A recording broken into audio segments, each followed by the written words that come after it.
Il n'y aura plus d'anathème. Le trône de Dieu et de l'agneau sera dans la ville. Ses serviteurs le serviront et verront sa face. Apocalypse 22, 3, 4.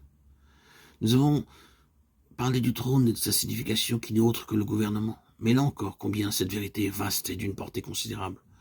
C'est Christ crucifié qui résout tous nos problèmes, qui est réellement maître de toutes les situations.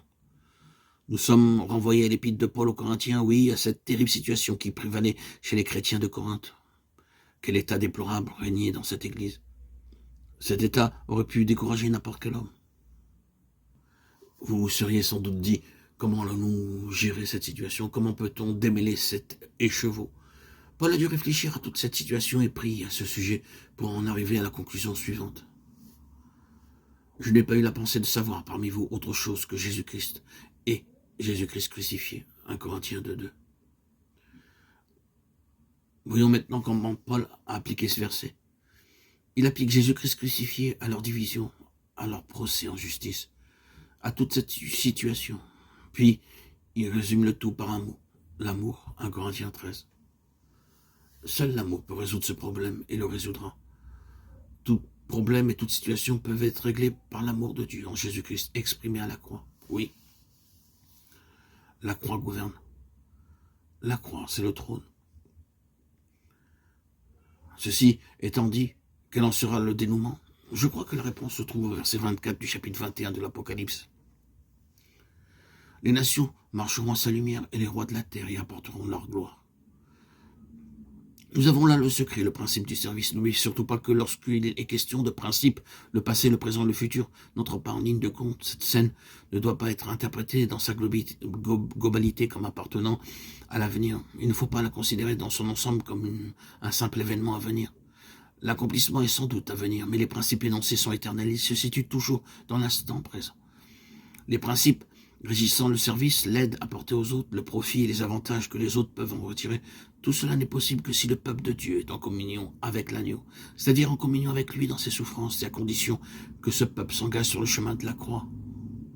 C'est la seule façon d'être en réelle bénédiction à son prochain. Vous ne pourrez jamais être vraiment utile à l'avancement spirituel des autres en étudiant, en accumulant des connaissances ou en utilisant je ne sais quel terme technique. Votre utilité dans le service d'autrui dépendra uniquement du degré de connaissance que vous avez de la vie de l'agneau et du chemin de la croix. Une fois de plus, je reviens sur ce que j'ai dit si souvent au cours de ces études bibliques. Ce n'est que dans la mesure où nous suivons l'agneau, avec tout ce que ce terme renferme, que nous aurons pour Dieu une valeur présente et éternelle, profitable aux autres. C'est à cette seule condition. Par conséquent, si le Seigneur semble vous faire passer par des souffrances extraordinaires, si vous avez l'impression que vous êtes sur un chemin particulièrement difficile et que la main du Seigneur s'appesantit sur vous, alors interprétez ces afflictions à la lumière de cette question fondamentale qui apparaît tout au long de la Bible, à savoir que les autres en tireront profit, qu'ils entreront dans la bénédiction grâce aux épreuves que Dieu vous fait traverser. Voilà le vrai chemin du service. Le principe du service, c'est la souffrance. On ne saurait s'y soustraire. Et nous n'avons de valeur que dans la mesure où nous sommes en communion avec lui, dans ses souffrances. Je le répète, nous ne pouvons y échapper. C'est une vérité incontournable. Peut-être que certains sont maintenant en mesure de le connaître et de voir très clairement que si le Seigneur a pu les utiliser ses grâces au chemin douloureux sur lequel il les a placés, là se trouve l'explication des voies de Dieu. L'agneau est présent partout, il marque tout de son empreinte, et il en résulte finalement quelque chose de précieux pour Dieu. Les nations marcheront à sa lumière. Où que vous posez les regards en allant du centre à la périphérie, ces nations tirent profit de tout ce qui porte la marque de l'agneau. Dieu est en train de mettre le sceau et l'empreinte de l'agneau sur son peuple. Aussi met-il à part cet instrument, ce vase, ce canal de bénédiction universelle qui lui tient tant à cœur.